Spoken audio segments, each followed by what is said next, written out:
Hi friends, I'm Michael. I'm going to tell you a true story. If you've heard this story before, please let me know in the comments.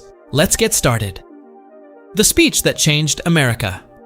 August 28, 1963. Washington, D.C. More than 250,000 people had gathered near the Lincoln Memorial. They had come from across America demanding something that should never have been controversial: equal rights. At the center of the crowd stood a 34-year-old minister named Martin Luther King Jr. He had a speech prepared, but there was a problem. The crowd had already been listening to speakers for hours. People were tired. The energy was fading. Then King stepped forward. He began speaking from the steps of the Lincoln Memorial. Slowly at first, he talked about freedom, equality, and a promise America had made but had not yet fully kept. Then something happened that wasn't completely planned. Behind him, gospel singer Mahalia Jackson called out, "Tell them about the dream, Martin." King changed direction.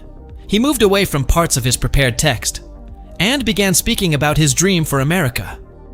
A dream where children would not be judged by the color of their skin.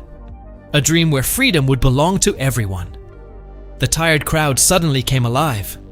Hundreds of thousands of people listened, and millions more would eventually hear his words through television and recordings.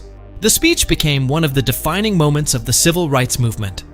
But here's what makes the story powerful. King didn't stand there promising that change would be easy. He knew the country was deeply divided. He knew people had been arrested, beaten, threatened, and killed while fighting for civil rights. Yet he stood in front of America and described a future that didn't exist yet. His words helped turn the March on Washington into one of the most memorable moments in American history. The following year, the Civil Rights Act of 1964 became law, and in 1965, the Voting Rights Act followed. Major victories for the movement King helped lead. And that's the lesson people still remember today. Martin Luther King Jr. didn't describe America exactly as it was. He described the America he believed it could become. Sometimes change begins with a law. Sometimes it begins with a protest.